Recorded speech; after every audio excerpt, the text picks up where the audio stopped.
Welcome back to our series about high value women. I thought this was the most timely subject of all subjects that we could be getting into right now because there just seem to be so many viral videos and discourses going on about all of these things that we are going to talk about today. And I can't think of anybody better than my own spiritual father, Father Vladimir Kadenoff. How are you tonight? Thank God. God bless you and all the good things you do. Thank you. Coming to us from Martha and Mary's house. the vineyard, Martha's Vineyard, Yes, Martha. right, with Martha, Christ and Mary, and we're going to be talking about um, what can women do in the world. I know they can do a lot of things, but there has been a lot of discourse about what is proper. Now, there's been a whole slew of people complaining, even secular people, right? They're claiming that the workplace has been, quote, too feminized, and women have some unfair advantages over men, they think, now in the workplace. We just did the Mary Harrington book in our member section about the Industrial Revolution and that how that really changed how women their place in society because it sort of overthrew all of the natural tasks that they used to do. So industrialization took food processing out of the home, it took textiles, all of these things that women used to do to get their needs met and make a little income, self-sufficient. This is all in the factory, and so you put a wage in between just surviving and not surviving, and then you have to have a man to rely on, and he has to go out and make this money and bring it back. And so the way that the world is set up is just not very conducive to getting our needs met in a natural way. And this sort of led to feminism. So if you guys are interested in the history of all that, it's called Feminism Against Progress, and that's in the members section. But now they're saying that with HR and how the corporate structure is, it's too feminine, they say. They do not like the rules set up for that. And so I wanted to kind of talk with you about, is it okay for women to work outside the home? What kind of jobs are appropriate? Most of the matushkas that I've met, being Orthodox for about 10 years now, actually have jobs. So we're talking about this thing called the trad wife trend. And the trad wife trend is that you do not go outside the home for anything. You stay, you have as many children as physically possible, and the man earns all the money and you take care of all of the domestic things. And that sounds really nice, but it's not always, reasonable to have those kinds of expectations to make him make all of the income. What if he's sick? What if he gets hurt? What if she can't have children? So there's all of these like what if questions that come up. Everybody can't live the same life. So I just want to get some wisdom from you. What is appropriate for women to be doing in and out of the home? And I like that you brought Mary and Martha into this because if I could identify with anyone, it would be Martha because I feel like that's kind of like I'm a Martha, okay? I like to work, I like to get tasks done, I like to meet goals. I like when there's a gathering, I'm doing dishes, I'm serving food, like I'm busy. I'm doing the Martha things and I'm not really thinking about the Mary things. So maybe you can give me some advice about that. Uh, Gladly, I brought up this image because I'll speak a little bit about it as a backdrop. It was a painting made as a preparatory work and decoration of the Martha and Mary covenant that was founded by great Grand Duchess Elizabeth, the martyr of Russia, and she may be known to some, and actually is a perfect thing. That's why I kind of linked to this. Um, we could start with her a little bit just on the topic of women. professional. Some people even called her an Orthodox CEO. Mm. Um, and in our modern terms, this would be very accurate in many ways. But of course, she was uh, transcending many cliches, and at the same time, she's a very important personality for, I think, Western women that are entering Orthodoxy, because she came from Anglican roots. She was a granddaughter of Queen Victoria, and from the royal house in England, as she was married to Tsar's brother, who was martyred, Sergei Prince. And after that, well, murder, she decided to take on a monastic life, where she already thought about dedicating her life to God entirely. And her journey was amazing. She was looking towards that,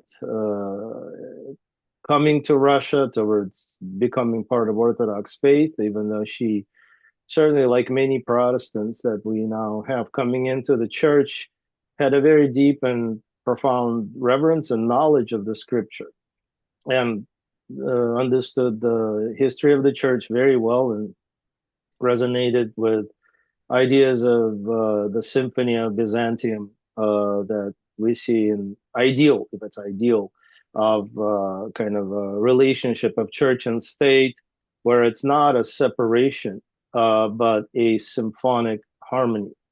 But her role as a woman who was very active was noticeable and profound throughout Russian um, historical scene at the time prior to revolution. And in 1918, she was martyred. And actually, I'll just show you her picture here.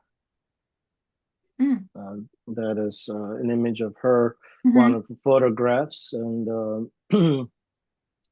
she's definitely, you could say, in some ways a role model. Of course, being of royal family, she could have had a very luxurious and mm, kind of even hedonistic life, as we would think about the royal life. But it was contrary, the opposite of that, and her dedication to serving people, to doing works of charity, starting all over Russia. She was starting free free hospitals. It was the time of the World War I, helping people, converting certain spaces to become even factories for making medicines for the wounded soldiers and so on.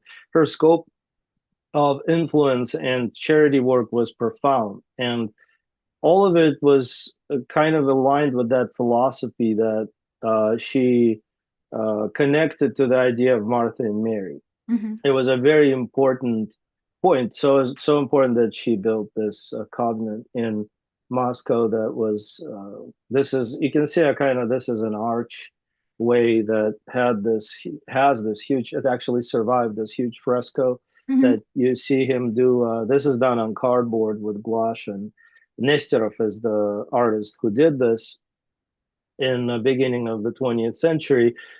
She liked his art a lot, and she called him to work on a few projects. This was one of them, and um, I just caught on in his memories of interacting with her. He described how she talked, how her demeanor, and very, very human person with a sense of humor and uh, humility and grace and great intelligence. And he noted that she liked to say this phrase, little by little.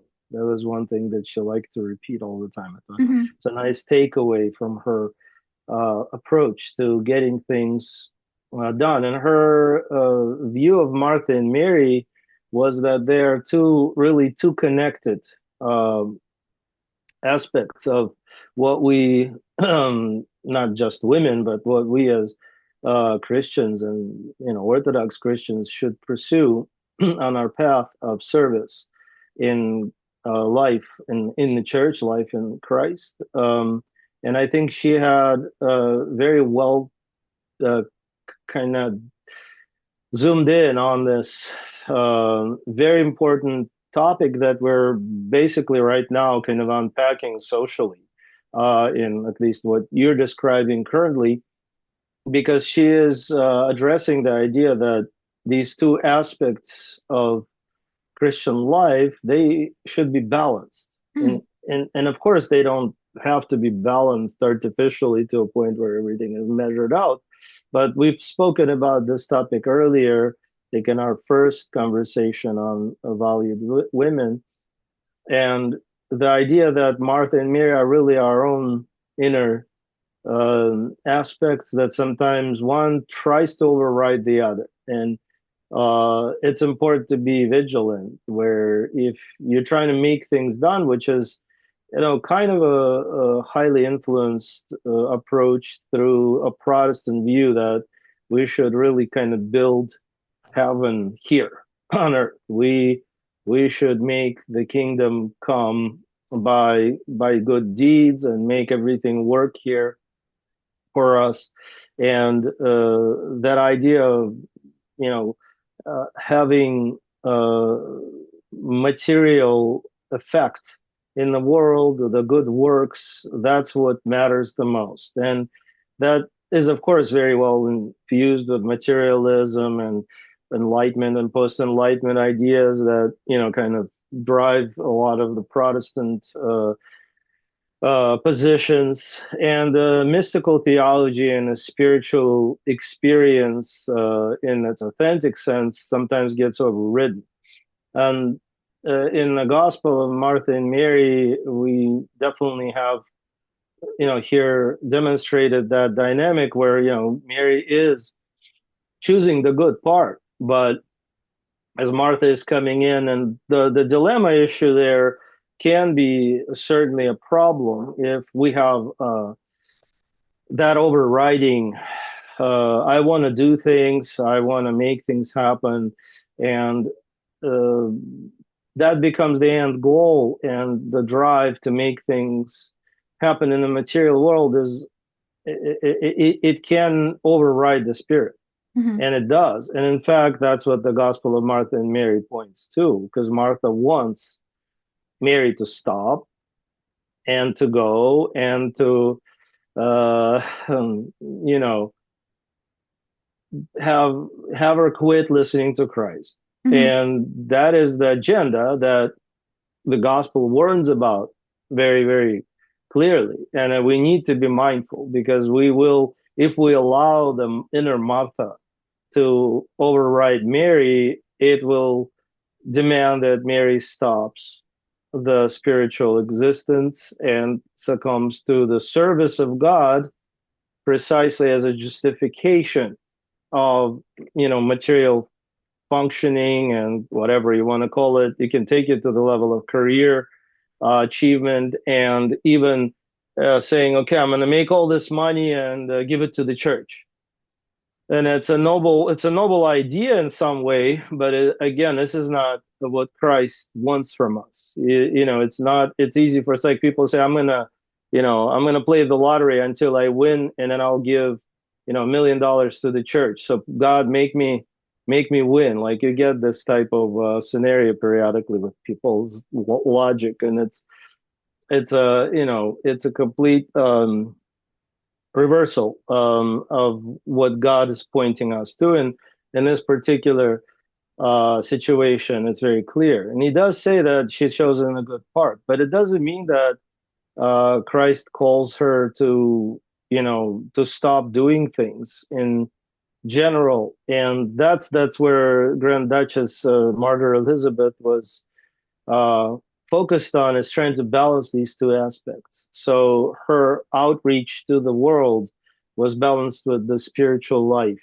that happens inside, in a cloistered type of monastic spirit, where it's balanced with good works. And the combination of the two is definitely one of the, I think, ideal models for our own personal life. Where as Orthodox in the world, we're always facing that other extreme, that other drive, to try to emulate the Holy Fathers, which is honorable and noble, but it is oftentimes confused with false piety and um, sometimes very deep frustration, and almost a despair, because ultimately you're not fitting into that mold. You cannot, fit into a mold of a desert father living in the world. You're simply not living in the desert. Just to start with the most obvious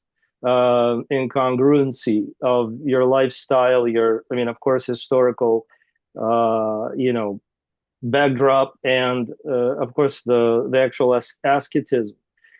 So oftentimes we have new people coming into church, and they are lost a little bit in that attempt to emulate, and sometimes they could be, family people, and that especially becomes a problem. So this model of Martha and Mary, and I don't want to get too far on a tangent, but This to is focus perfect. on, I'm writing notes yeah. as you're talking. Oh, okay, okay, good. So yeah, here we have her kind of picking that out as a very wise symbol and model for balance. So I would say that, of course, if you're trying to say we're gonna, remove women from earthly functions and place them in a home and demand that they continually build, family life and dedicate themselves to, childbirth and their family needs, or, housekeeping, which is a tremendous work. It is not to say that this cannot be a holy, and is a holy purpose. There's a lot of problems on that end with our society structured after industrial revolution for an economy that requires both parents to work. Unfortunately, that option is actually not as available to most people, even in the, middle class. Because man usually does not make enough money to sustain a family entirely and allow mother to be a stay-home mom if she wants to do that, and to bear more children if she wants to, if they want to do that, and try to do that, and give them what we would, see as a very good opportunity to be their mother in their lives, and raise the children, and even do the homeschooling model, which is becoming more and more popular and very, very, I think, salvific, because of what the school systems represent right now is, not just borderline, but often and most of the time is demonic. But even if you talk about private schools and even Christian schools, I mean, we don't have unfortunately yet a large number of Orthodox schools in the country, but any school dynamic could be argued to be inferior to a home dynamic, because you're giving a child more personalized approach. However, that is difficult to combine with work. And if that becomes like a mandate and a demand on a woman, on every woman to do that, that is a very false mold to, try to squeeze everybody into. Mhm. People don't have to do that from Orthodox perspective. They are never encouraged to abandon, every talent they have. I think the primary focus should be the motivation. Again, why are you trying to succeed, and what is driving you? What kind of models of thought and goals and agendas have you inherited? Are they inherited through a type of a feminist, independent, prideful type of I'm my own, force that will change, if my life is driven by, constant drive to achieve success in the social ladder, and I abandon my motherhood, or, well, if a woman can't have children, it's a different story. I mean, there's quite obviously a few that may not be able to. It doesn't make them inferior in any way, and we see examples of that in the gospel and in the Old Testament of couples that could not have children until the end, almost of their lives, and through their faith they were given the very special children, and we can go through Abraham and Sarah giving us Isaac, and then coming to New Testament we have John the Baptist, and then of course that is a model of faith that remains regardless of being able to bear children or not. In contrast to, actually, interesting point on the side of that, the Essenes, the communities of Essenes who were very, it was a sect of Israel that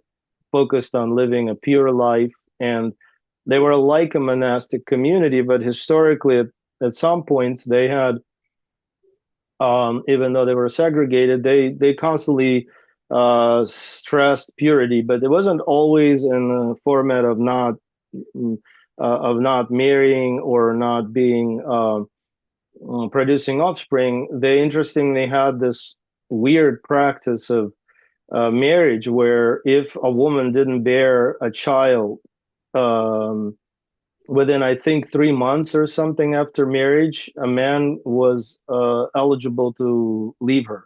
Hmm. And that is kind of like that. We're talking about periods very around the time actually of John the Baptist, where he is viewed. Sometimes people think he was related to the Essenes, because he's actually an antithesis to that, because his baptism wasn't about cleansing and purification from their perspective, where they constantly washed themselves several times a day. They had mikvahs and ritual purification, and they were kind of the epitome of that ritualistic purity taken to the maximum. They viewed themselves as the pure ones, the elect, the righteous. And interestingly, within their system of belief, they had that in that Puritan state, they also had that disregard for a woman, or view of her as a childbearing device, and Hmm. had no qualms about discarding her if she wasn't bearing children. Where we have, in contrast to that, uh, that love that binds and gives birth to, say, John the Baptist, whose parents continually pray for a child, and then Elizabeth is impregnated at the very old age. But that context shows that love that endures and that faithfulness to each other, in contrast of like, oh well, you're not giving me children, so you're useless. Hmm. That exists even in a context of that uh, historic reality of the Essenes. When people talk about Essenes, the Dead Sea Scrolls, those are the communities that actually have preserved some of those texts were found in that area in Qumran, and that's where they occupied the territory of that region, and that's why everybody heard about the Dead Sea Scrolls, of course, and most people have heard about the Essenes, but that's an interesting angle on understanding how that focus on purity and purpose can lead people into a very heartless and um, not so biblical, or not so, well, at least certainly not Christian Hmm. um, attitude that we see in the gospel. So Well, I I don't know if this is all over the place, but if Well, you want I to just bring it want to in. say I read that about ancient Egypt too. If you weren't able to have, kids within a very short amount of time, you were taken to the temple and you were put through inspections and different tests, that were not we don't want to talk about that, but they also had this idea that the woman was like this vessel for birthing, and if she couldn't do that, then she was lesser than everyone else. Yeah, and I'm sure that this is 100% attitude of the pagan world all across the board, and that kind of goes into the Roman Empire in general, and then crosses over into Christianity in some aspects of it, have inherited those practices and those attitudes, which a lot of holy fathers have refuted openly in the early church. They stood up for that and spoke on women and their rights. In fact, actually, if I may, I think I might be able to just read a couple of quotes just to reflect that response because let's see, one second here. Uh,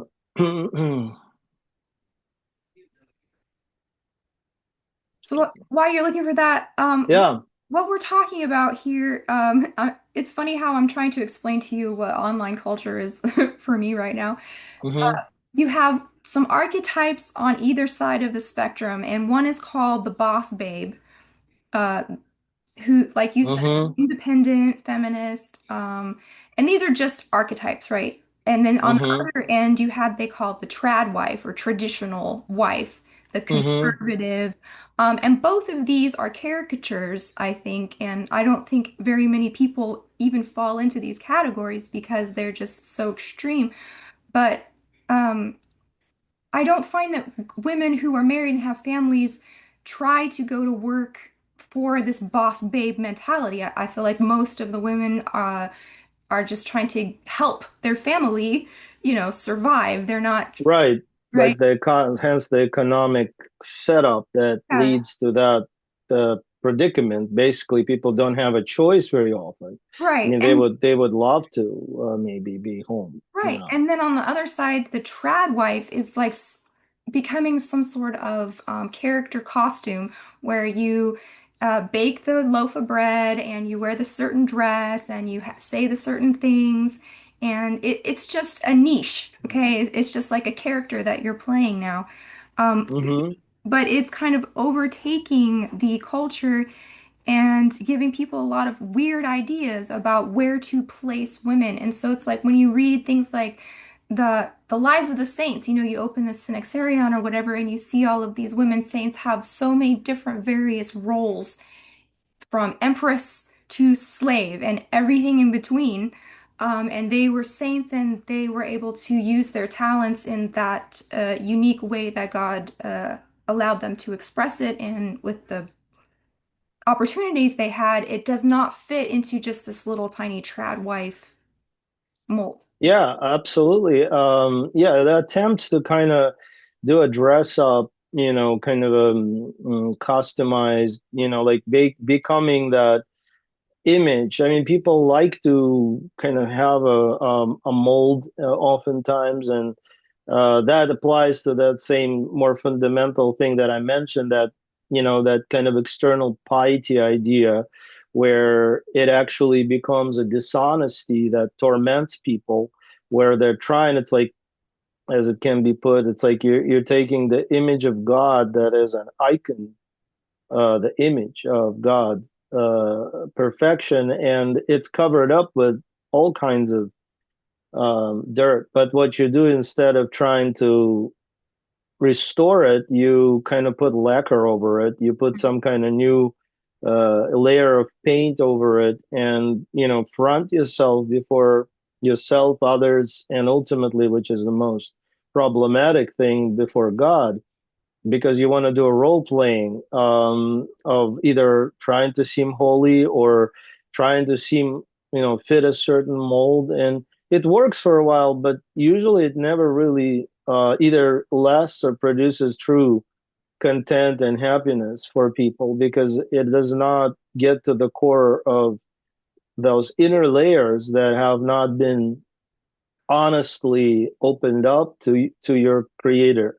Hmm. So once you start to get into the molds and put the lacquer, you're actually sealing the inner self that hasn't been reformed in true sense. Mm. And so becoming that, image of that, maybe where we talk about, like, nuclear family, where there's a certain image, and that time, and now it's like we can, try to be Amish or whatever it is that, we're trying to present. We need to be really clear about, finding that core that needs to be expressed, but it's so individual and it is so, really, really personal for each person.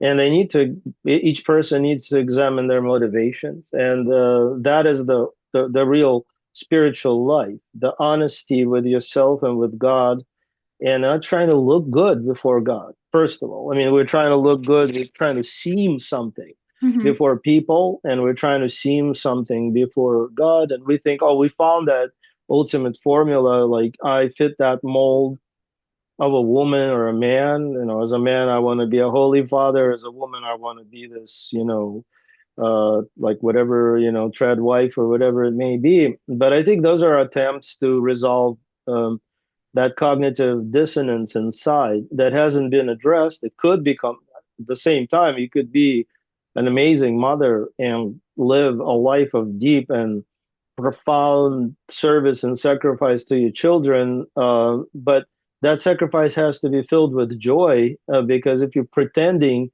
and you're trying to put on that mold and you haven't come into the inner resolution, you will always be discontent and you will be repressing that sense of discontent, and it'll probably come out in a ways that you are, you're going to yell at your children and be frustrated or torture them by forcing them to pray, as adults, or implementing some kind of, rigorous ascetic life inside your own house, recreating a monastic rule which does not apply. So all kinds of crazy overbearing things can emerge out of it, which are not balanced or healthy. And I'm not saying everybody's doing that, but that I'm talking about the Orthodox perspective. Maybe there, or Orthodox skewed perspective, or you can talk about Protestant, positions like you're describing, where women are, told they shouldn't vote or whatever it is. They'll be good wives according to their biblical perspective or interpretation. But I don't think it's supported by, even by the holy. It's not. I don't think I can. I'll just read a short one just to show you what's happening, like in the very early centuries. Like two quotes.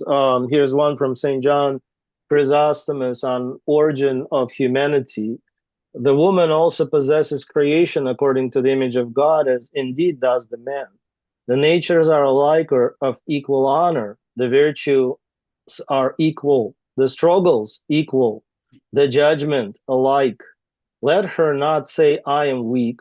The weakness is in the flesh, and the soul is the power.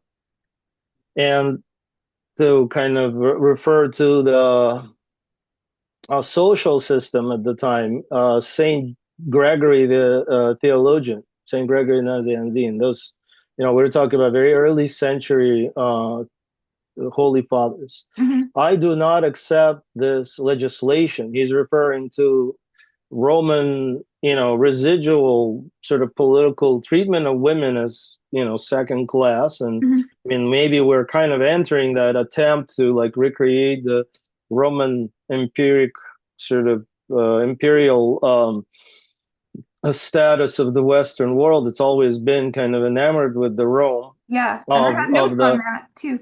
Oh, okay, okay. Yeah. Yeah, so of course we have this complete erasure of the Byzantium sort of, existence of Byzantium culture and the Roman Empire, and a Byzantium period that lasts, in total you could say about 1200 years. Hmm. And it is a Roman Empire that it becomes Christian within that period. It's been erased from our school books here in the West. People are completely unaware of that time period, which is after the fall of the pagan Rome and the emergence of the Yeah. Byzantium world that really stretches, like I said, for ultimately 1200 years. Hmm. Imagine you could just take that chunk of history out of people's perception. It's complete erasure of culture, which is Christian, Orthodox, before the schism of the churches, and it has the East and the West. It doesn't morph into some, like homogenized identity. Everybody, in fact, it's very different because they don't have communication and even don't have language ability to really merge those things because we're talking about Latins and Greeks in large, but yet they maintain the same faith at large and maintain the same Orthodox faith. And they, again, maintain it for over millennia. And anyway, but what St. George Gregory says, the theologian, I do not accept this legislation. I do not approve of this custom. The lawgivers were men, and therefore their legislation is directed against women. God does not act in this way. He is the creator of both men and women. There is one maker of both. They are of the same clay, the same image. There is one law for them, one death, one resurrection. So these are words of Saint Gregory the theologian. We're talking about Cappadocian fathers. We're talking about, periods, fourth, fifth century Christendom, and even then, these voices are, raised for in defense of women, and in the face of, of Roman traditions that are still in effect, even about 200. We're talking 200 years after Christianity becomes kind of a major current religious practice in the Roman Empire. And so we understand that these problems existed and nothing is new under the sun. But the pillars of Orthodox Church do not come to any kind of division or separation of the value of women and men as being separate or superior to one another. So that's a really, important point to make, at least from the Orthodox view or classical and fundamental and fully, supported view that we still profess to this day. Well, I've been reading a lot of ancient history, and the whole idea that women are equal to men in this way is from Christendom.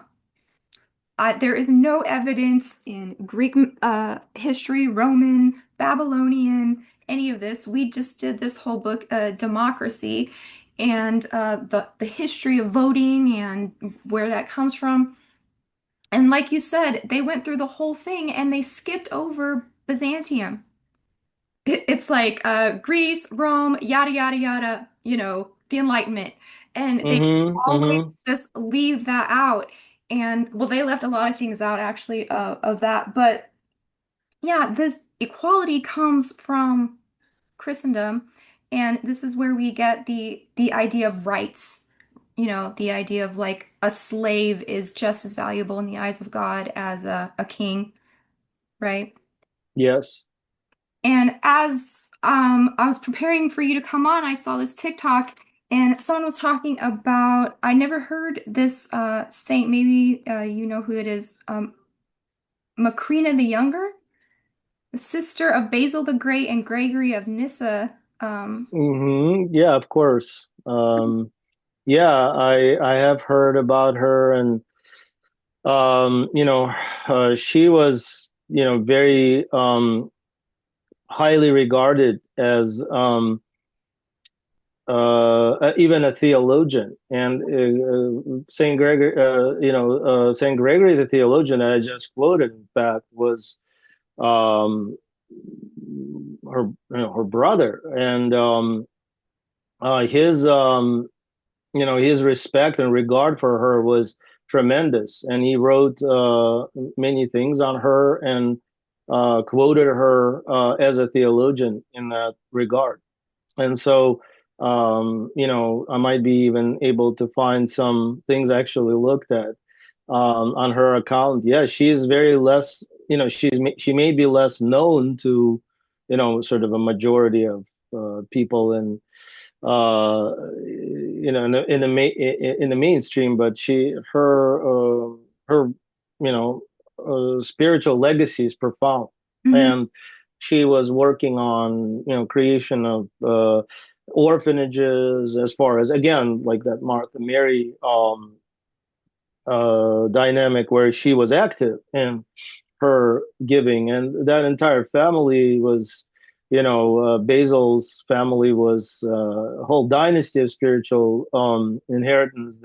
Their parents were holy people, and they're venerated as saints, and especially with Saint Macrina and her work and her actual theological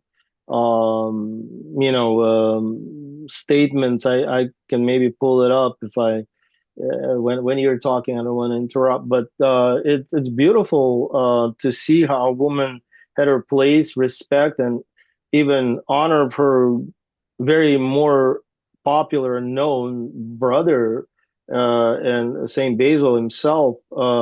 Regarding her as their teacher almost, and we see that actually in the Western than that time with St. Augustine and Santa Monica, where Hmm. he sees his mother as a spiritual giant, even as a truly an example, and he accounts a lot of things on her behalf in his book, The Confessions, where he describes many things about what she was able to achieve, and ultimately attributes his salvation, his conversion, which is ultimately his salvation, to her prayer and her influence, and not only as a mother that tells him, you should become Christian, because he wasn't for a very large part of his life, but she was, through prayer and example, became really what he acknowledges to be the primary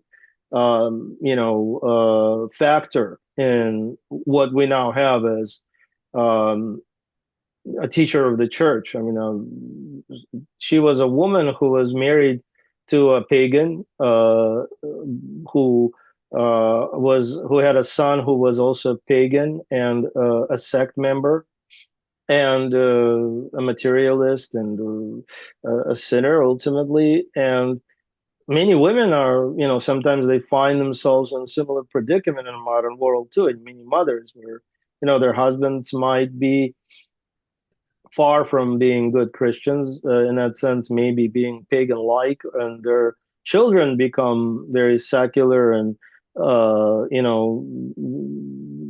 interested in living. I mean, one of the biggest problems with Augustine was that he was living outside marriage. He even had a child with his girlfriend, as we now call it, and who was a slave that he did not, of course, he did not force into relationship, but still, that dynamic kind of presents itself in a modern world where people do live in that type of unmarried life. And it's interesting how the role of the mother there is shown in reality of her sorrow, and as I believe it was Saint Ambrose of Milan who became the major influence in conversion of Saint Augustine, said that a child of such tears can never be lost, and he acknowledged her tears of prayer, tears of love, and offering of her spiritual, intense, uh, unrelentless, patient whole life work in prayer, so that both her husband, who becomes baptized on his deathbed, and her son, who then becomes a Christian and ultimately becomes a bishop and a teacher of the church, one of the most probably quoted theologians across the board between West and East. Um, and the role of Santa Monica is pivotal and profound. But that we're kind of going between West and East, but I think that also what mothers can do Hmm. to influence their lives, their families, is important. As sometimes prayer is also viewed as something secondary. We got to do something. We don't realize that prayer is doing, and prayer is more powerful than doing sometimes. If the person truly prays in humility and in a real spirit of love, that is what triumphs in the end. Hmm. And I mean, those are such examples that I can bring up. Well, you made me think of Constantine's mother. Um, was a pivotal person in his conversion, and Saint Olga of Kiev was a formidable person also in that time when she had to battle, tribes who had killed her husband. And so what you just did with the Mary Martha thing is so perfect because it's almost like the conservative Protestant movement that doesn't have the icons and the historical context for what is a right response or what is the right role for Christian women. They are making it up as they go along, this tradwife thing. And it's almost like the Jews, how they were like, well, give me a bunch of rules to follow, right? What is the and endless rules and endless stipulations for how to worship God. And Christ came as like, if you love me, you would know that it's not about like following every single rule at the same time. It's like it's more of a relationship. You would know the right response if you have love. Does that make sense? Um, So like a well, CEO lady could be just as pious as a trad wife or more if she was doing it for the right reasons. yeah, there is absolutely no format that, other than, some kind of, very, an appropriate form of work that we would obviously understand as, contradictory to the biblical ethics. Right. Those would be the only exceptions that, obviously will not be um, blessed in any way, even though people will argue that Christ has, well, Christ did receive and in fact embraced all these people of fallen life, or women of fallen life, and that brought up in Jews this, complete shock. Well, a religious, community. It was a challenge beyond, their ability to comprehend, but that challenge is put forth, and in fact, it is the lawmakers, the Pharisees that are constantly under Christ's criticism. But people who are living a fallen lifestyle are taken into the fold. It doesn't mean they can continue to do that. Hmm. Then that's a very important point. But the problem usually is with the Pharisee consciousness that tells you that you are actually doing all the right things and you're holy because of it. Hmm. Where we bring up that issue of the automatic type of salvation, or even predestination bleeds into that. But because it is ultimately, a predestination of being chosen people in that sense, or chosen for salvation or chosen for damnation. Christ actually constantly challenges that, but people who live a lifestyle that is, like being a woman, a whore in the biblical term, living that type of life is embraced and brought into through repentance, is brought into the church, brought into salvation.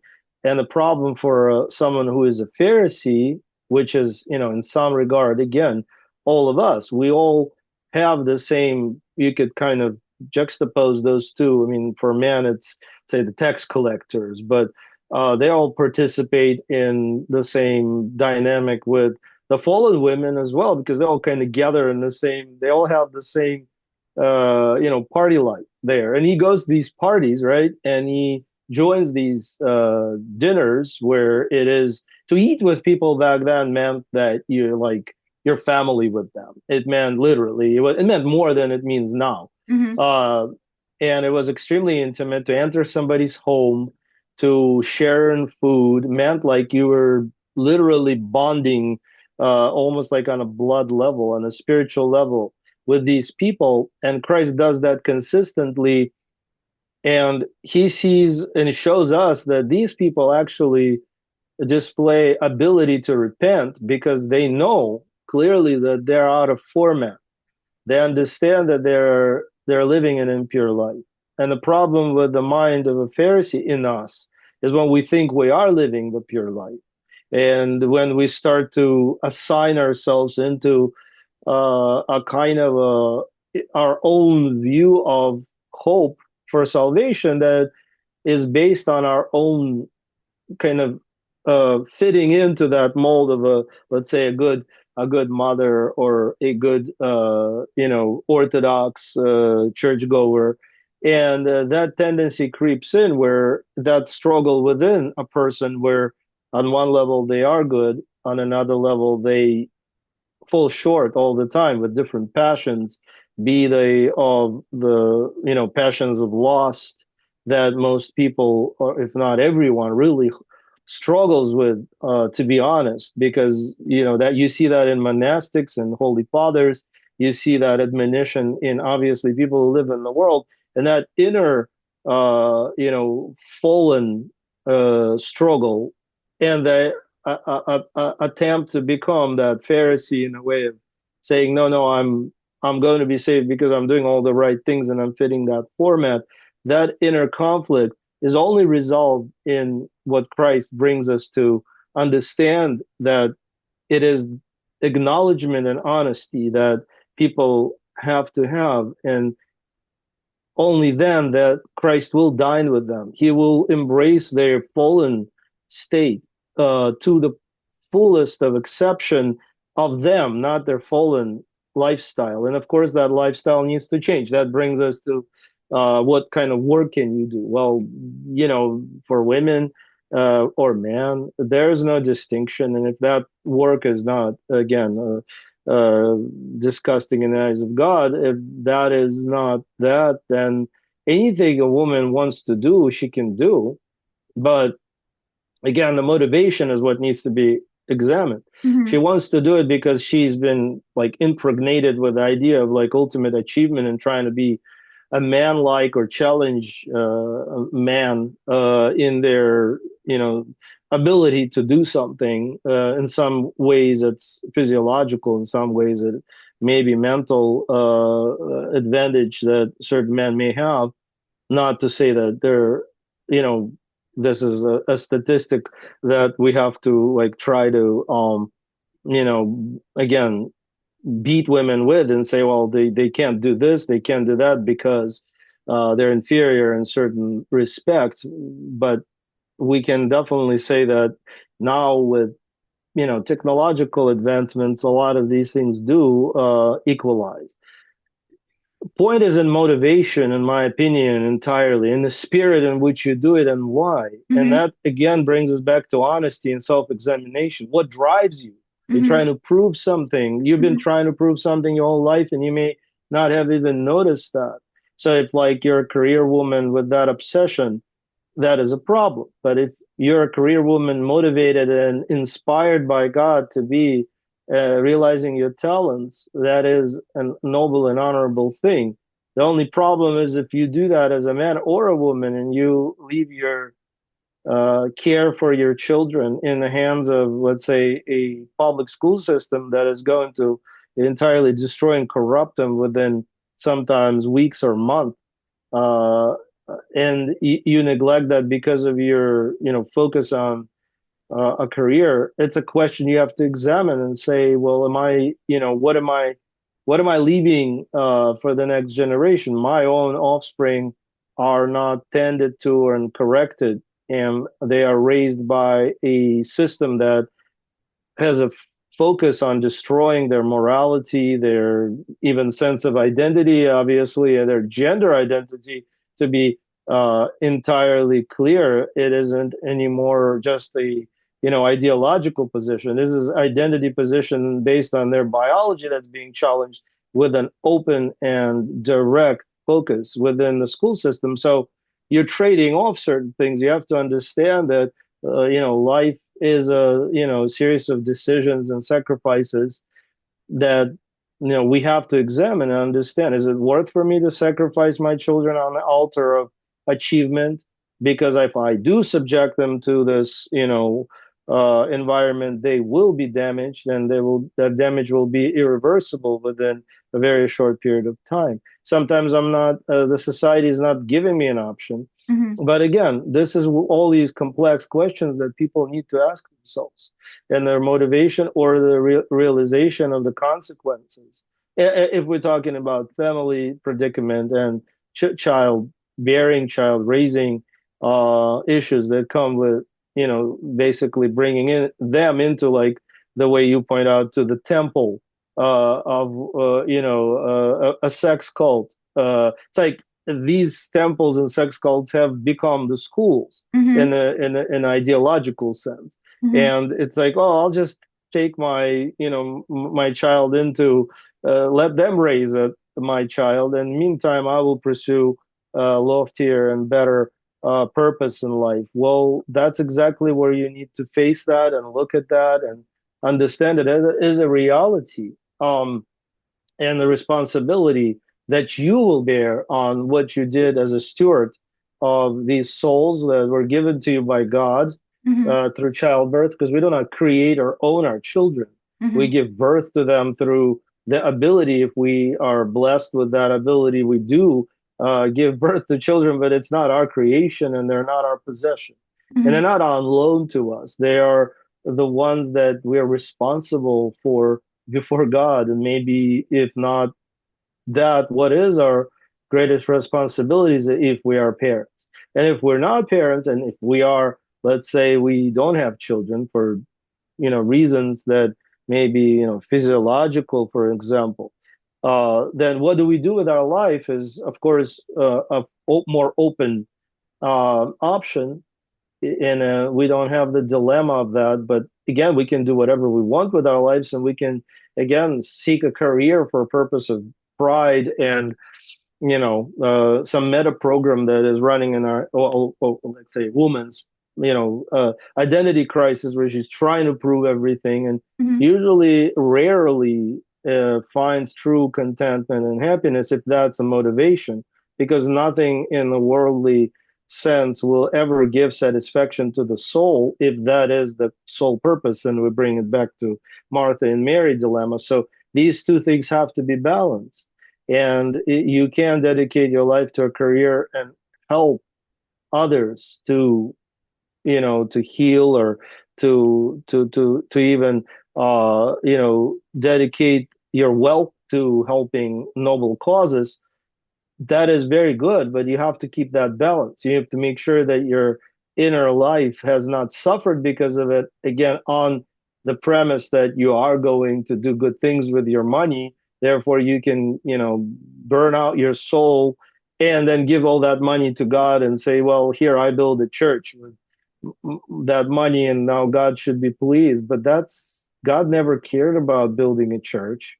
I Hmm. never seen him talk about that in the gospel. And he said, Hmm. you guys should build churches and continue to invest all of your strength and money in sponsorship of my teaching. He wants our souls and our hearts to be with him. And then the rest, as he says, seek ye the kingdom, and the rest shall be given unto you. If you are seeking the kingdom, you're attuning to your higher purpose. And if that purpose is to become president of the United States, you will know if that's God leading you on to that purpose as a woman, even, or not. And that is a very fine, process that a person needs to really be in tune with. And, it's beyond me. I cannot answer for God's providence for that purpose, but anything can be, we do have queens and we do have influential women, like you mentioned,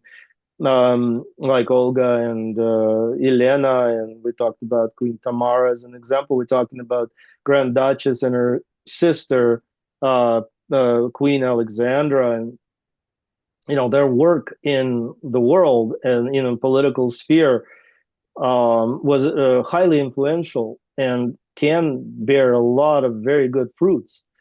Again, this is about the spiritual integrity that needs to be maintained, which brings us back to honesty in our relationship with God and seeing why we're trying to achieve something and what is the motivation there. And Hmm. it's difficult, very difficult sometimes. A lot of times people are driven. Driven people are not always driven by the right. uh, you know, drive, so to speak. Right. So there is your complex, but really honest, I think, view of what this issue can be. It cannot be boxed like, oh, women shouldn't do this, that solves the problem, or women should do this. It's not going to be black and white. Hmm. Well, they had those ideas in ancient Greece. They would call that society homosocial. I don't know if you guys heard that word before, but pretty much women were sequestered in a cult of domesticity, and men were only allowed out in public and at work and in the Acropolis and voting and all of that stuff. Um, so what Right. you're saying is that you can have a, woman with a career who's humble, uh, but if you're a trad wife and you're just trying to get a bunch of followers and people to subscribe to your channel by playing your trad wife and showing off all of your babies or whatever, that's not humble. That's for the wrong reasons, right? Like you're doing a wholesome thing, but it's not from a very good motivation. Yeah, I mean, it brings us back to the same dilemma of seeming or trying to put on a facade or a mold of ourselves, an Hmm. image that we're lacquering over our own true self that needs to be examined deeply and come to a point of honest self-reflection Right. in our relationship with God, going through ourselves to meet God within us in our relationship with Him in that heartfelt honesty Hmm. without trying to seem something good to be in our understanding pleasing to Him because we're fitting a certain image. Hmm. That requires some deep inner work, and that is what the church and the church fathers and the practice of honest life in the church begins uh, to transform a person's life if they understand that their service in their life, the service to their family, or their service to their social function or even career, has to still continually manifest the same principle that Christ demonstrates in has been brought up as idea of that theosis that is central to Orthodox view of becoming deified by our life in the body of Christ, with the body of Christ, in the Spirit. All of these notions and all of these goals of deification of a person through the Christian life reduces back to that very central model that Christ demonstrates, at the Last Supper, which is the core of our spiritual communion with God. He washes the feet of the disciples and he shows them what to do. Hmm. He reduces himself beyond reduction. He comes into a role at that time, a social role of a slave in the household or servant in a household, the lowest tier of in that hierarchy of a household, at least in Judea and probably in Roman traditions as well, is where the slaves had very different standings inside the household. But the one that washed the feet of people coming into the house, which was a service and a form of a form of basically it was a viewed as something honorable, it was viewed as something the least honorable. That was usually the younger and the least respected slave Hmm. would come in and wash the feet of people who would enter the home from journey. Hmm. And that was a way of, basically entering the house. So Christ reduced himself to that ultimate humility and serves his disciples that way and says, this is what you're out to do is serve others. So you want to be like me, do what I'm doing. And that's the only way you're going. That's his last lesson, pretty much. Hmm. So as we enter in that spirit of serving others, humbling ourselves on constant basis, that spirit can manifest in every activity from your workplace to your a relationship with your husband or your wife or your children. It is not an exemption Hmm. for a man to say, "Oh, this does not apply to me. I don't have to do that." Yes, you do, and a woman has to do that, and a man has to do that, and it doesn't matter where you're going to do that. It is not an isolated incident. This is a demonstration of being godlike, and that's the lesson that is probably a central lesson of Christ, where he shows what to do. He shows us how to be. As you know, we talked in the previous conversations about the books that we're publishing, and the first book that this maybe gives a small opportunity to show. The first book that we're talking about here, the House of Jesus book, right? That book is a preface to the sequel of the book, and you can find the link below the video. And please do uh, go to our site and buy the book while we still have some, and we will be printing a larger edition. But this book, The House of Jesus, which translates from Hebrew the word house, as I already said, but worth repeating, bringing back to that point, is school. And a house and a school, bet, is the same word. So when the disciples asked Christ, and their first question is, "Where do you live?" is the ultimate question, is, "Where is your school?" And thus the gospel begins, because he says to them, "Come and see." That's the first question in the Gospel of John ever asked by the disciples. So the answer is given. And the second book that breaks down the parables of Christ, which is about to be published, and will go deeper into that Oh, that um, sounds awesome. purpose. And see what you hear is the title. Thank you. Uh-huh. See what you hear is the title of the second book, and it comes from the gospel itself, where Christ says, "See what you hear." And I already pointed it out in our English translation. It's inaccurate, and it's not contradictory, but it's inaccurate. Hmm. It's not. It's translated as "heed what you see" in our gospel, Hmm. but the word in Greek is actually a word for seeing, Hmm. not for heeding.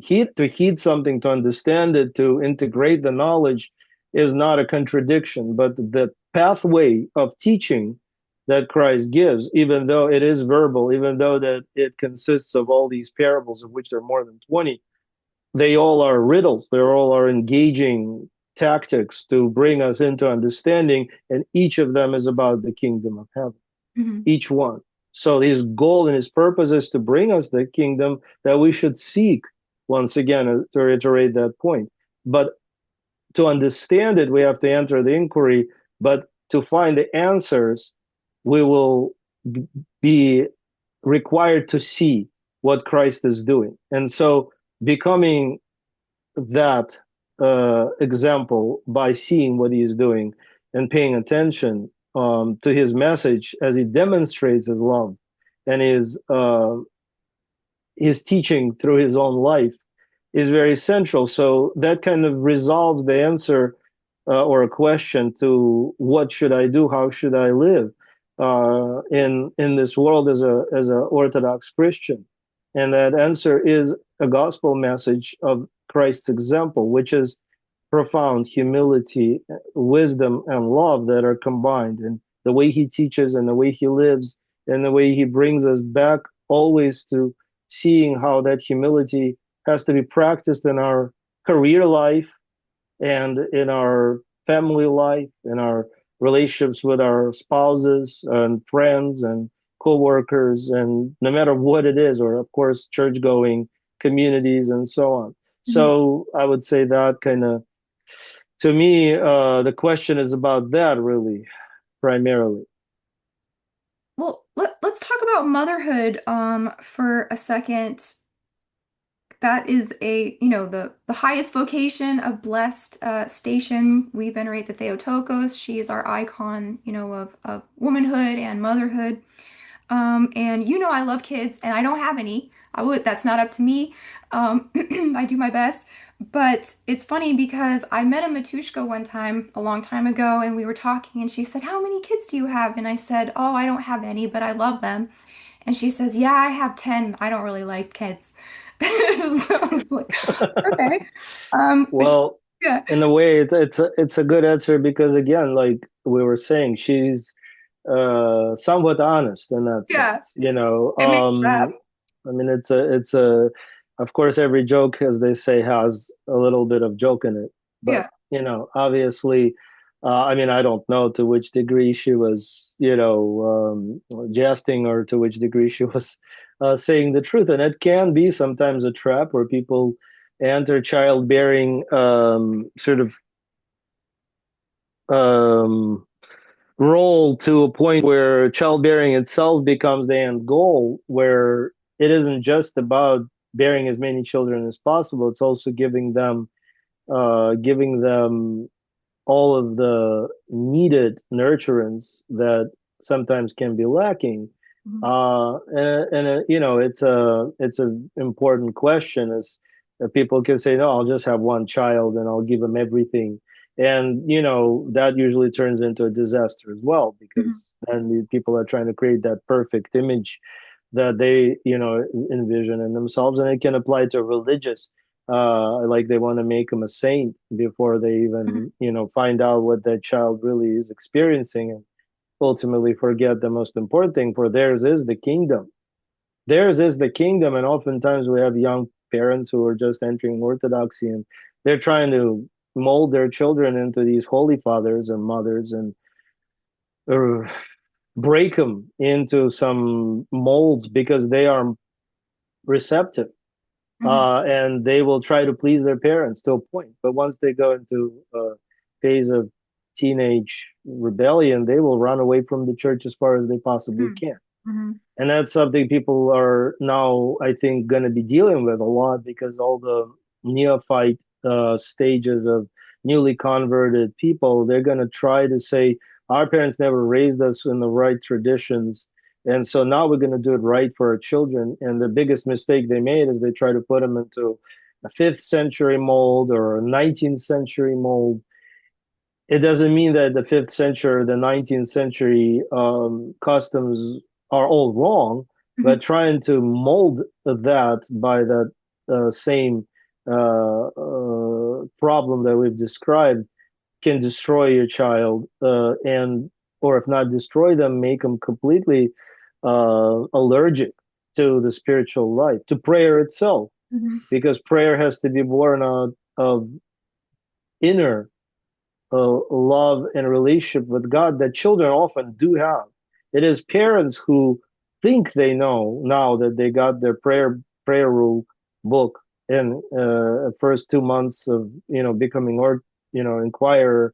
They are going to now make their children pray the 40-minute prayer rule and think that's going to make them holy. But what's going to happen is quite the opposite, unfortunately. And they will seem like they're complying, and sometimes they may like the prayers. And I'm not saying they should be prevented, but it is that again the flexibility and the listening, and again the abandonment of the molds that people are trying to implement or enforce upon their children is very difficult, but it requires a lot of sensitivity and inner maturity. So there is that big, big danger, Mhm. I believe, that we need to address again and again, where new converts will try to turn their family into an Orthodox concentration camp for their children, Mhm. requiring them to obey the holy laws in order to create them in the image of what they think is the sublime and superior potential and piety, without being alive and really sensitive to the fact that the children may actually know Mhm. spiritual life and have it in much greater sense, which is not my opinion, it's the opinion of Christ. He warns about them. He says, do not prevent children from coming to me. And he says, theirs is the kingdom. But what does that mean? Well, on one level, it does mean to bring them to church. Yes, they can come on their own. So you are kind of bound by that. commandment. That is a commandment. If you're preventing them from coming to church by, well, not going to church yourself, I guess, would be a very good example. But at the same time, bringing them to church and breaking them to, stand like little soldiers and, do the same every day is not what it means to live in the kingdom of love and God's grace. It doesn't mean that children should be allowed to do whatever they want or spend hours in their, gadgets. That is nothing to do with it. But turning their prayer life into a mandatory, enforced command, and their parents feeling like they're doing a great service to them is the one of the biggest fallacies of newcomers, I believe, across the board. Mm. It's a tendency that is inevitable to exercise by mistake of an experience of themselves and an attempt in the best intentions to make their children that perfect version of what they hoped and thought they would have been if only their parents made them do a 2 hour rule every day. Mm. Then they would have not made those mistakes, they think. And it's true if they were raised in a true sense of gospel ethics, but it doesn't mean that those ethics and the gospel spirit of love is achieved through adherence to a certain, again, very Pharisee like rule, unbending discipline. Usually we see quite the opposite as a response, as a rebellion in Orthodox families after their children have been repressed into spiritual practice. That's another topic, but talking about homes and children will, require much more attention and time to deliver that. But I still use this opportunity for those who may be on that horse of, what I described to stop and think twice and maybe listen to what their children are saying about God.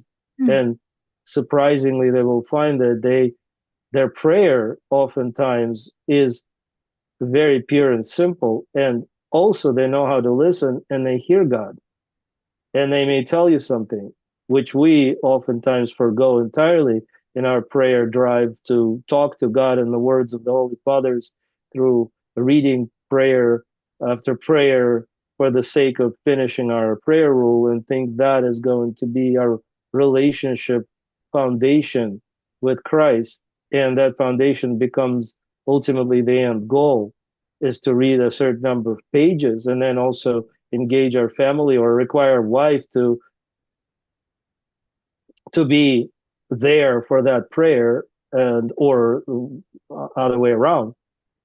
This is a very important point I want to make, and a really important, maybe the most important point here about prayer that I will argue on the basis of Christ's own example once again. He never really requires anyone to perform a prayer with everybody joining as a family.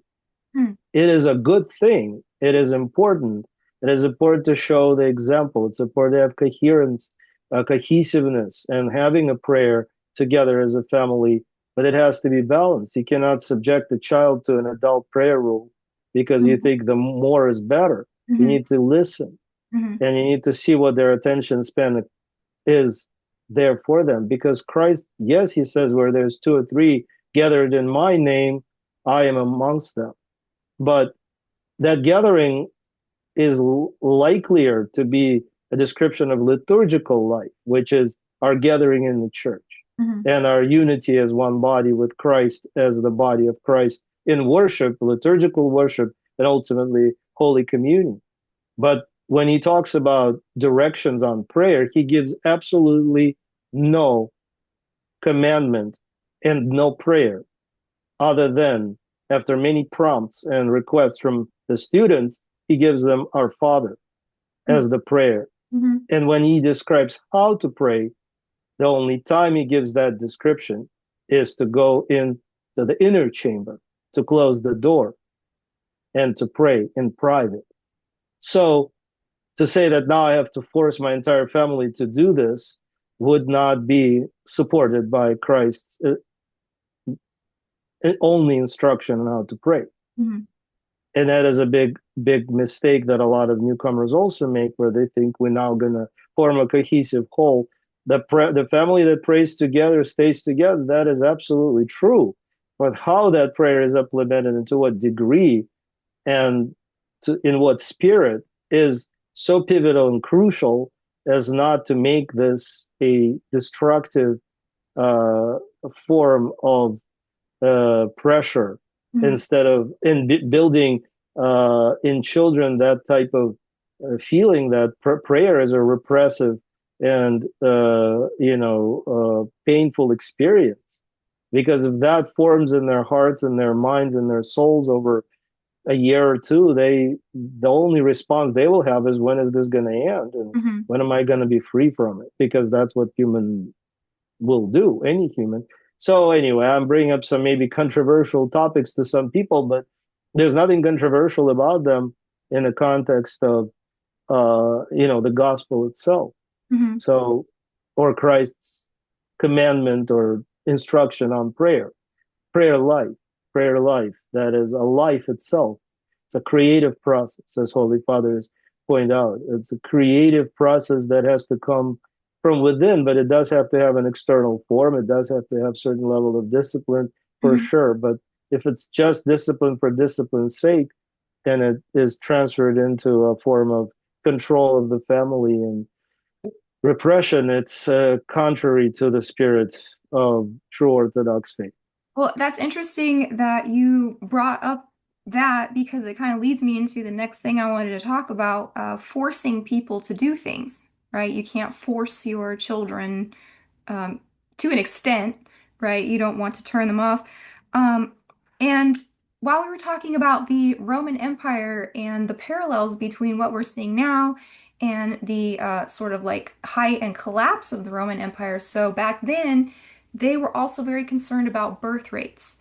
I don't know if you've seen this discourse online. So, this is a huge thing. We're all scared about birth rates, right? And as they were in Roman times, they would even pass laws to the aristocracy to encourage them to have more children because they just weren't having the children.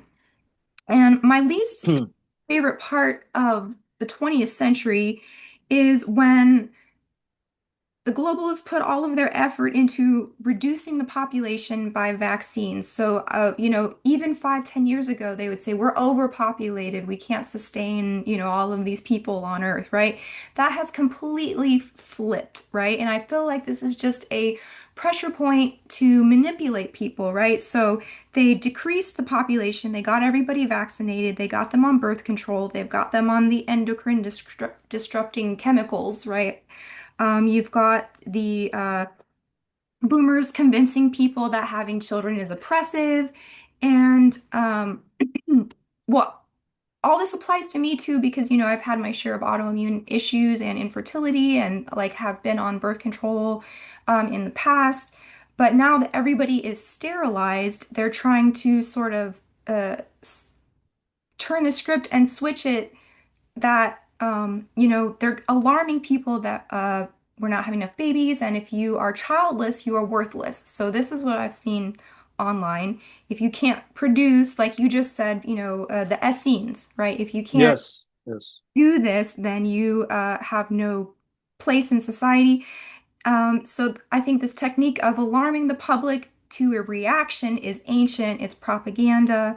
So my question is, number one, should Orthodox be overly concerned about global birth rates to the point of making it a priority above everything else? And also, my next question, it's being debated online that if men have to be drafted for war, then women should have to be involved in some sort of draft to have children to replace the people that died in war, and then like be punished if they refuse. Or, I mean, I'm not joking because I overheard in a very big podcast studio one time them discussing in the green room. Should they make a show about forcing women to have children for the sake of birth rates of the white race? So I know that's a lot of questions to throw at you. Yes. No, no, I Um, get it. so what is your Um, perspective here? Like, do we have to? force women into giving birth? And could we even do that? Well, Like, no, I it's not mean, right. obviously, well, just to kind of track back, first of all, I don't believe they have succeeded this stage to sterilize everyone, as Mhm. you said, because I do see birth rate in A at lot of least my parish. I could that obviously we see children being born, people. so that program has not been implemented at the moment uh, to, I would say, noticeable demographic effect to that extent. But there, obviously the whole narrative of overpopulation and the green movement and all of that is, part of that, the false pretense and complete, you know, phantom of this ideology. And again, like as we spoke earlier before in our discussion, there's always a pendulum scenario in human history. There's always a reaction to a previous sort of extreme that it will kind of swing around in various ways. And we might be seeing that kind of, overreaction, which I don't know if it's, as global as it is. We have the various motivation factors from people that maybe observing that type of practice in, let's say, very clearly in Muslim societies, where they propagate, multiply, and um, it is actually exactly how you describe. That's the purpose of women as childbirthers, and it's their one and only, primary focus for their function is and then, not to get deep into analysis of Muslim positions, but clearly women are in the largest sense of Muslim uh, understanding. They're not only not equal to man, they're in some traditions are viewed as not human Hmm. or lesser form of human species. Let's put it that way, mildly. But I think there is that fear that, from the, maybe, fundamentalist Christian views that, oh well, the Muslims are multiplying in a geometric progression, and we have a birth rate falling in the same way in the opposite direction. We see that in Europe. It's a problem. There's, half a child per couple, let's say in Germany or something like that or less. So that, and at the same time, they have the immigrant population in entering European Union at mass level and continually having children on a mass scale. So that demographical, reality is very real, just based on these types of things, and it probably is, existing here in this in America to, maybe not to the same extent, but the trend is there. So some people, of course, react with that fear, and instead of understanding that, that reaction is just, a reaction, they try to make it a holy purpose and dress it in this, we need to fix the demographics. And by the way, we have to multiply. And by the way, this is what God wants. And it's true. God gives us, that commandment, but it is, in at least an Orthodox view, which is different from even Catholic view, is that family is first of all, and most importantly, is viewed as a microcosmic church, which of course is good when it grows, but that is not ever its central purpose and point. It is a mystical reality and a union where, if you want to use the microcosmic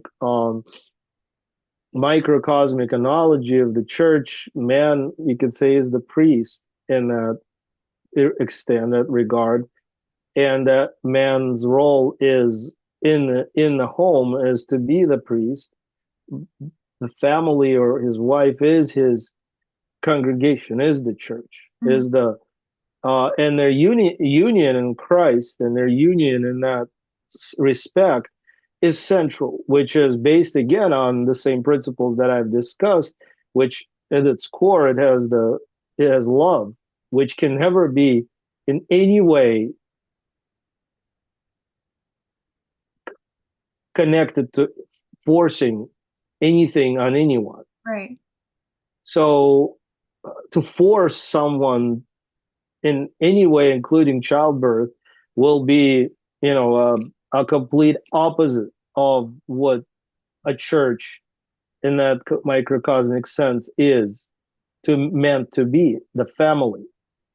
And uh, in that respect, if people, let's say, don't have physical limitations of having childbirth, they are not yet seen as defected or as uh, unfulfilled, as we see in the gospel, as we were talking about earlier. But they also are never forced. This has to be uh, a decision that people do make. I mean, of course, we're not saying they should avoid pregnancy with, like it's a disease, like the idea of protecting yourself, protection from children is in itself built into that narrative of overpopulation. We have to protect us because children are, they're going to overpopulate the earth, and we will all. It's like they're viewed as a disease, and Hmm. of course, there again, theirs is the kingdom. So it is the kingdom that's going to. We need to protect ourselves from. Hmm. In that rhetoric, it's completely satanic and opposite of what God again brings in. But at the same time, to say we're going to have kingdom by command and force, we're going to make kingdom here, we're going to make you love a husband or make you love God and make you have children because that is your purpose, and therefore you will be forced or technically speaking like raped into that function Hmm. is again in a contrast to seeing that as a microcosmic church, then shows you that this has nothing to do with God's commandment, or at least Orthodox view of the church, or Holy Father's view of the church, and the gospel view that is described. And maybe you brought up this point, and I wanted to maybe when if you feel it's good timing to go through what Paul talks about the family life and relationship. And this is the passage that we read from the gospel that uh, Christ that Paul talks about in the gospel as um, his writing on marriage. Hmm. And when we talk about the duty to bear children has to be viewed as a blessing, Hmm. and it's not a demographic tool in any respect.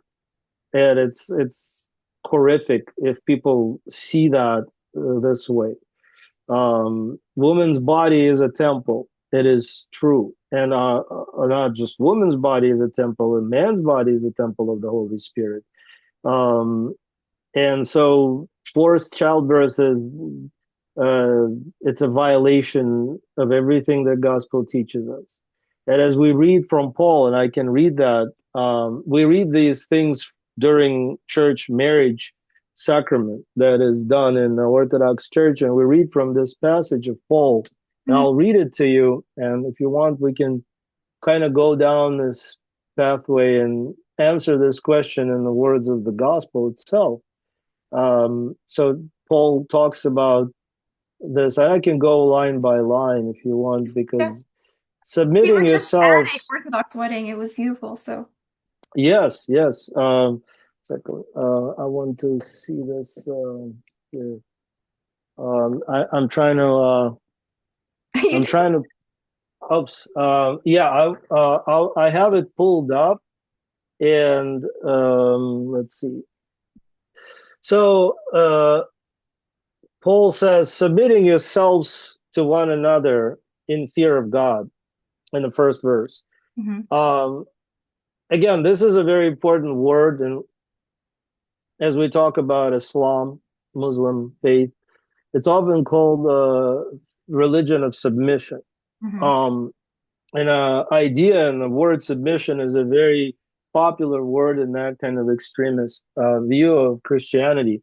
But I think what's important is to understand that the primary meaning of submission and the core spirit of Orthodox faith and Christian faith should be emphasizing unity, not submission, because submission is a repressive interpretation if you view it the way you're describing it in context. So as we submit to Christ, it's never through repression. And Mhm. that's the only spirit of submission that the gospel and the writings of the apostles is giving us. So again, we will deal with, we'll constantly will deal with what we call word, uh, concept fallacy. Mhm.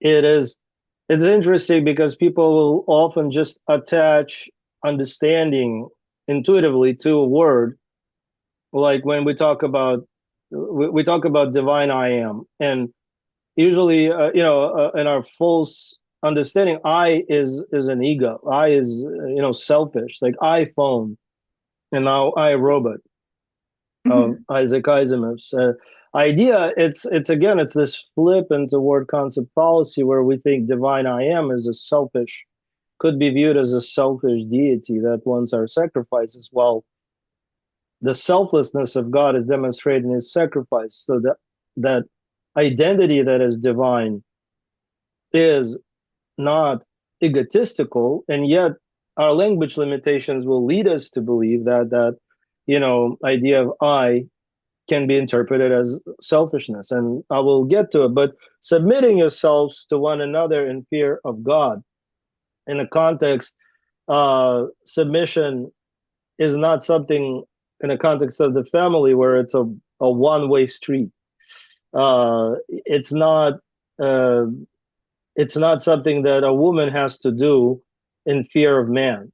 Mhm. It is a unity in God, and the submission is ultimately the humility that has to be practiced on both sides and on both of our sides towards Him, as He is practicing it to the ultimate outmost in not only washing the feet but actually giving Himself up in crucifixion and sacrifice.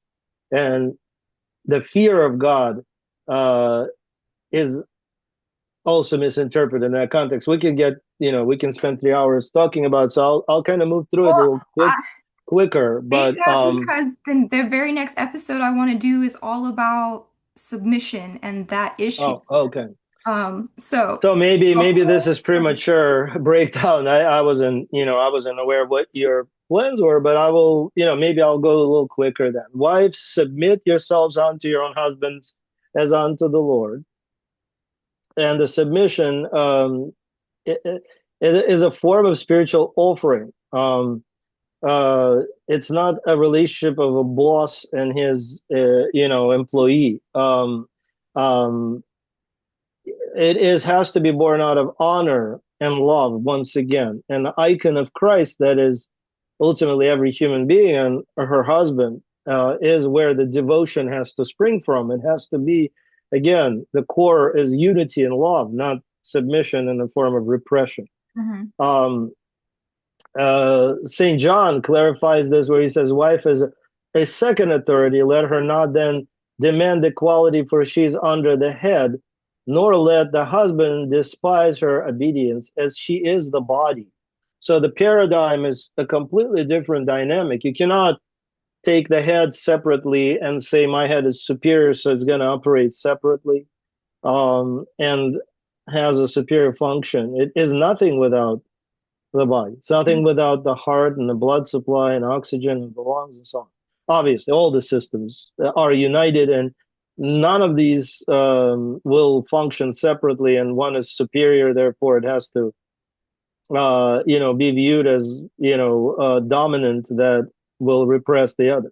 Mhm. Then he goes into saying, for the husband is the head of the wife, and the church is subject unto Christ. The same microcosm, macrocosm analogy given by Paul.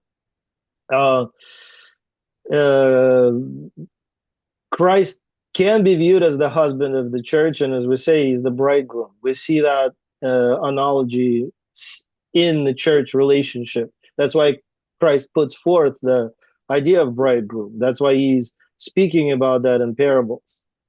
And we can go deeper into it later, but let's go to the next verse. Husbands, love your wives, even as Christ also loved the church and gave himself for it. And this is the most demanding commandment in this sequence. You have to love your wife to the point of death to even have that, uh, claim that you are the likened unto you are the Christ figure in the family. Well, Mhm. if you are that Christ figure in the family, then you are willing to die for them, and not just die with a grenade or a gun in a kind of heroic manner, but to live. And that's what martyrdom is often misunderstood to be, is that to live, to die for Christ as a martyr, which means actually martyr is a witness. That's the meaning of the word, of Greek word. Martyrdom is not just somebody who, well, it is someone who's demonstrating his love or her love for God to a point of, going into the arena. And going into the arena is here in your life situation, and giving yourself up and demonstrating that by example is really living like a Christian, not in dominant authority that you assume because you've taken the, again, word concept fallacy of submission and taken it to be your ultimate format that you think, well, it obviously serves your ego, and you completely forego the most central point as Christ, right? And Mhm. death. Um, we can quote Chrysostom on this. Hast thou seen the measure of obedience? Here also the measure of love, if it be needful that you shouldest give thy life for her, or be cut into 10,000 pieces. Refuse it not. That's St. John Chrysostom. Mhm. He argues that the wife is a subject, uh, but it is husband's job uh, to make that subjection through overwhelming love that he has to have. Mhm. No other way this subjectivity or this upper hand is allowed or expected in that context. It's very easy to just run with what serves our ego once again. The next verse, that he might sanctify and cleanse it holy and without blemish. So marriage is formed on the idea that we're trying to achieve salvation of another, and it is the husband's role to really be an example, again, a martyr, a saint, a demonstration of that love, nothing else. Uh, Saint Jerome quotes on that and says that the husband is should focus on his wife's faults, but should not focus on his wife's faults, but should work to wash them away through patience and kindness. The same way, once again, Christ cleanses the church. Again, these are dynamics that are outlined in the church with between Christ and the church. Mhm. And so that applies as the rules for the family dynamic, nothing else. Saint Ambrose of Milan, the teacher of and one who baptizes Saint Augustine, um, emphasizes that if a woman was taken from Adam, she is from his rib, she is his part. Mhm. To mistreat her is to commit self mutilation. Mhm. That is a very existential reality that we can be lacking in our perceptions. Um, Paul goes on to say, for this cause shall a man leave his father and mother, and shall be joined unto his wife. For this cause. So that cause of forming that unity and the separation from mother and father, in that sense of previous obedience to mother and father, is is then transferred. But again, we're mistaking the words for, honor. Sometimes honoring your mother and father does not always mean, and certainly doesn't mean after you're married, to be in obedience to your father and mother in that kind of mandate. In fact, father and mother don't have the right, divine right, to enter your holy union, as you are a microcosmic church. You exist, and that hierarchy is replicated inside the family. So it's very important. And for some people, it may come up as an ethical and almost like biblical question as well. If I'm coming from a Protestant background and my family is not supportive of orthodoxy usually because of wrong understanding of it, unfortunately, and usually get all the pack of five arguments, starting with the idol worships, and all Uh-huh. these things that become very, very clear, Yeah. and the icons, like that infinite thing. But usually, a lot of times older people are kind of set in their ways, and sometimes younger people feel, a sense of like they're disobeying, and they usually will, a lot of times they will react with the other extreme, where they begin to dishonor their parents, Hmm. and they start to fight and argue and try to prove their points that orthodoxy is true, but that turns into a violation of honor. And so what honor has to be, again, it's based on love and ability to know and listen that your parents may or may not be ready for this conversion. They don't have to be ready for this conversion on your terms. You might have been Orthodox for 3 weeks, and now you want everyone in your family to convert with you, and you're going to be beating them up with your true faith. Honor goes away, and you're violating one of the Ten Commandments, which always leads to complete disruption of spiritual life and Hmm. ecosystem inside and outside your reality. But that's another topic which kind of is joined here into this. So it creates primary oneness in the family, um, and supersedes the parents. Hmm. That is very important. Um, so as we leave our families, we can see again a microcosmic sort of manifestation or global manifestation in the spiritual context, where Christ leaves his Father in heaven and joins the church as his bride. That is something that we can understand, and again, in the spirit of love and sacrifice, not in any other way. Um, then Paul goes on to say, "This is a great mystery, but I speak concerning Christ and the church." Um, the Greek word for mystery, mysterion, Hmm. is important to understand because it means sacrament, sacrament, mystery.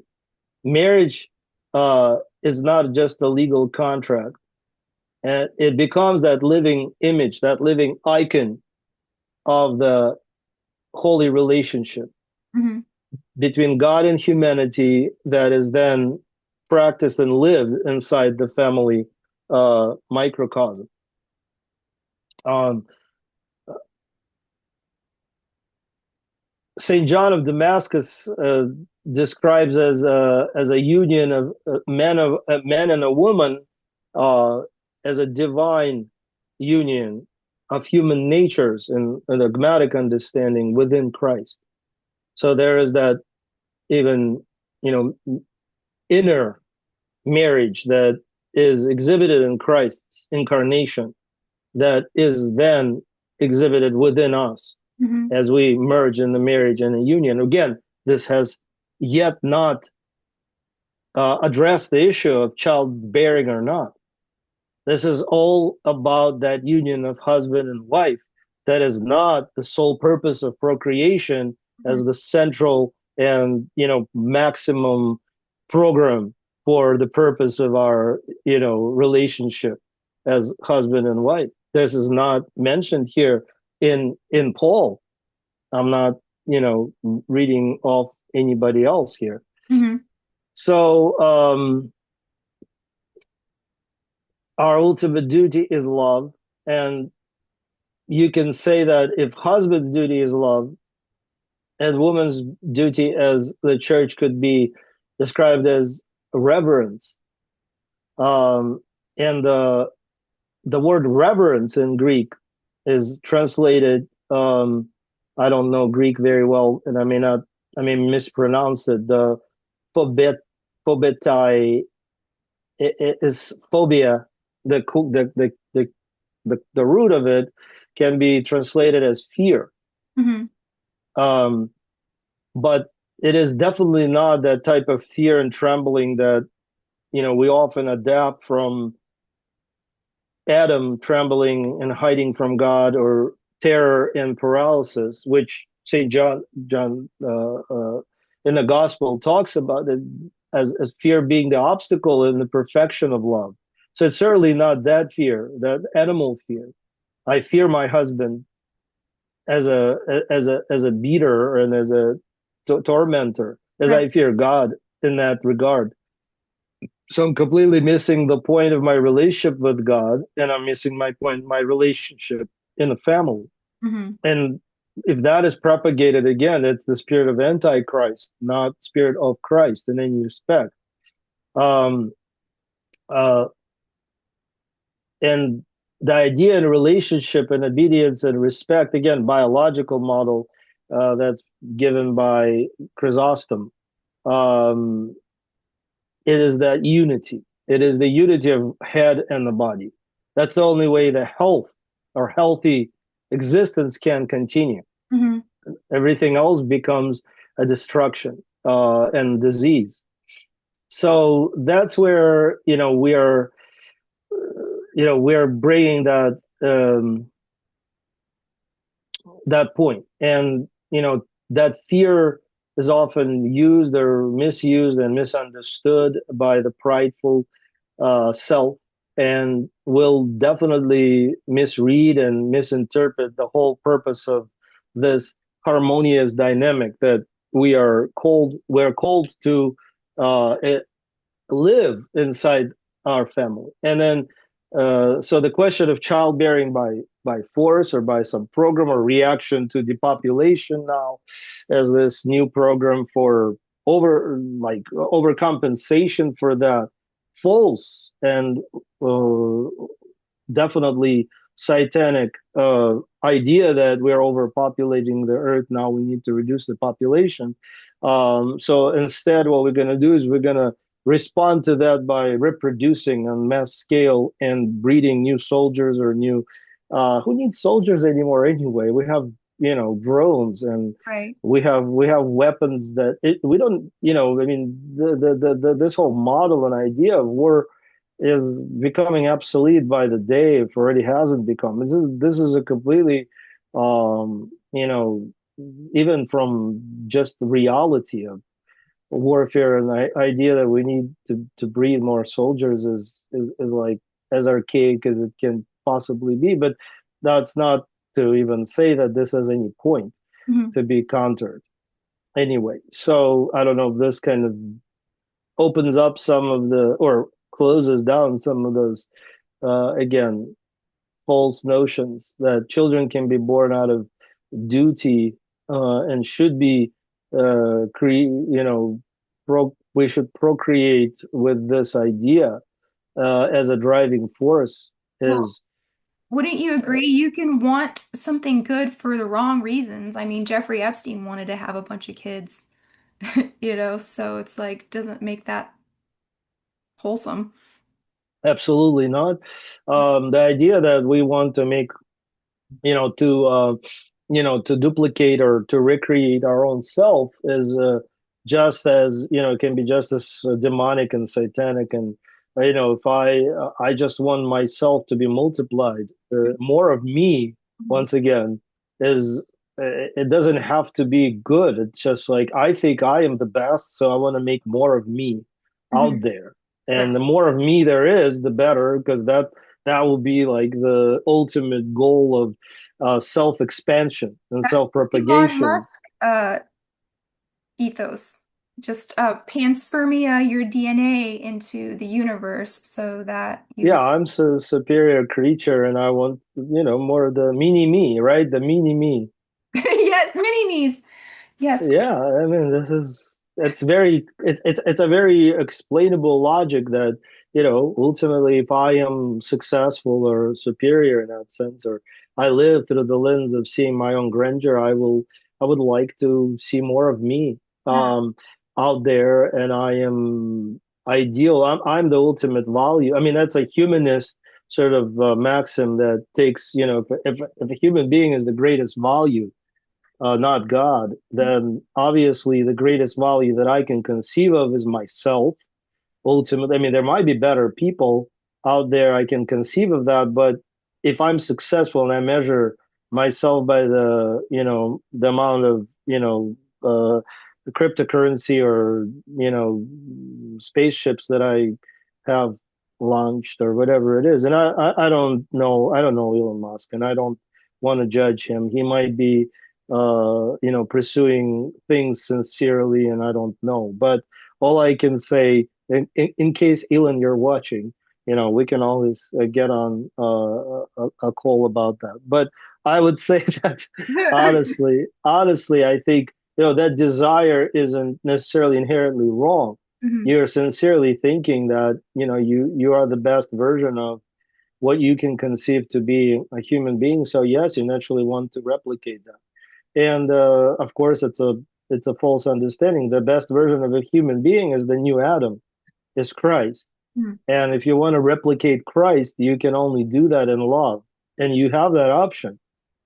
Replicating Christ is exactly what we're talking about: is see what you hear, is see it and then learn to live that way. And yes, if you can raise your children in that way, and if God gives you many children or as many as He gives you, that's a blessing and that's great. You just have to understand the responsibility of raising those children again with that spirit of love and discipline. Of course, I want to sound like we're like a hippie that is saying my children should have ultimate freedom to do whatever they want, and we don't want to repress anything. Discipline and obedience and certain levels of structure and sense of anybody who had children or has children understands that if you let them do what they want, all they'll do is play video games and eat candy, Mhm. and they will probably die in about 5 days. Yeah. And we're dealing with the health issues and health problems of the new generation with their brains developing in a completely on biological patterns, and their bodies being poisoned by toxic chemicals and colorings and other things that are destroying them, besides the jabs that may definitely affect everything in the human biology. We have enough things in our store shelves now. This has been addressed, maybe because this has become a clear strategic problem for the United States. I don't know if this is driven by entirely goodwill. However, I don't want to deny our health department, everything that could be a good thing. However, we can see other countries that understand that, human resource at this point is, and even the medical spendings that are attributed to these, big pharma market scams and controls and the amounts and huge part of our economy, and it's counted in trillions, is not giving our country, for example, strategic advantage. So now we're saying, okay, enough with this. Let's stop poisoning the population for now, because we're going to have to pay to give them medical care, which will ultimately cripple our economic strength. Mhm. So these may be just simply, pragmatic realizations based on numbers and finances. However, our bodies are operating with the same, you could say, without being, cynical or, I mean, everything has a certain level of efficiency, yes. And that efficiency in nature and God's creation is demonstrated. So people violate that for their own profit. Eventually, it will backfire on the entire system, the entire economy, which is a Greek word, economia, the building of the home, the building of the house. And that word is applied to the church very widely and very importantly, because our church building, our economia, is built on understanding that each situation as economy is a fluctuating state. Our body is a fluctuating state. Our family is a fluctuating state and it has to exist in a constant adjustment. Life is a constant adjustment to things in a constant communication system. And if you're going to disjoint it and poison it, it will reflect in the microcosm of the society. And eventually that society will be driven to, like ancient Rome, to ultimately its demise and failure to function and fall Hmm. and be invaded. So by whatever forces that may be. So yes, there is a pragmatic mechanism that's built into human systems that you cannot over or underestimate because it will lead to destruction of a society and its economy as in a broader divine sense. So God puts certain barriers on us where we can push it only so far until it does affect everyone. Hmm. It's almost like another school that God sets into reality where if you don't want to follow his rules of basic harmony and responsibility, you will fall and be wiped out as a humanity in large or as individual systems like countries and economies and nations and so far that is been reflected in in every historical lesson that we haven't learned. Hmm.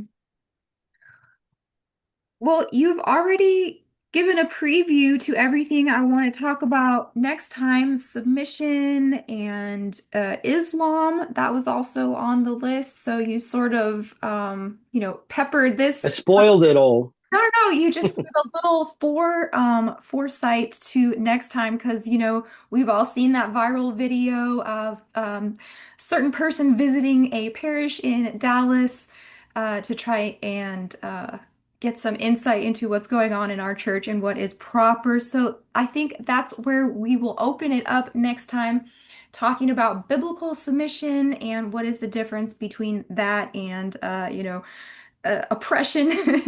Um, Yes. so that is a topic I think we can spend the entire show next time, and I think that Okay. will complete our series.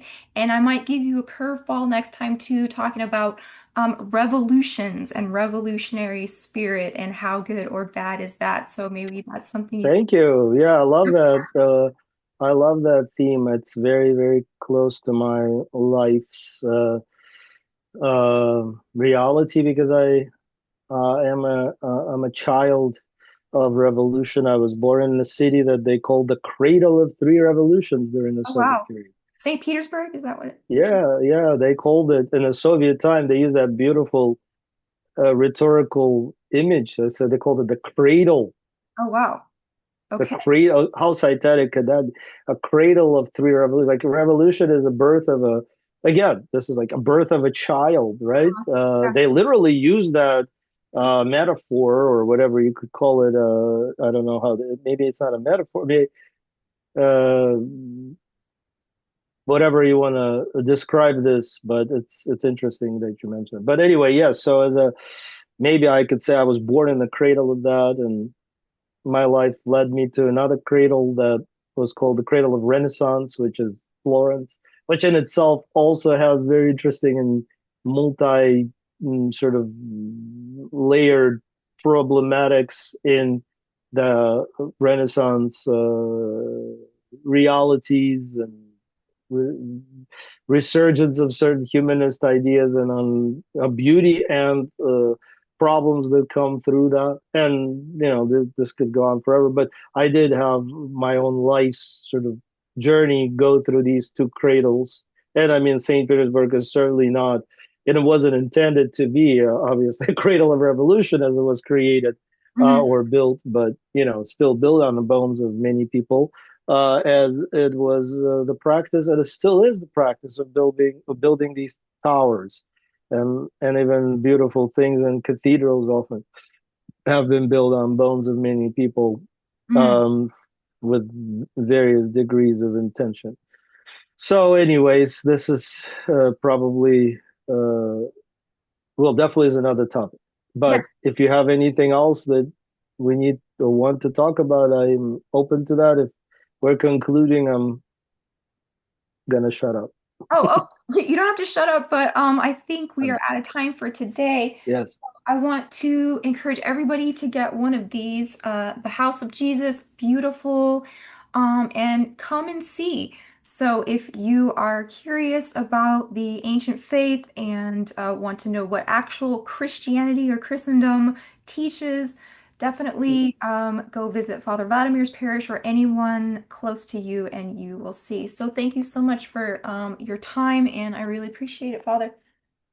Thank you, Jamie, and God bless you and all of our audience. Once again, may God bless everything that is good and pleasing to Him that you do, and w- which we hope will be learned through attentive observation of Christ's life and message as we go deeper and deeper into seeing and cleansing our hearts.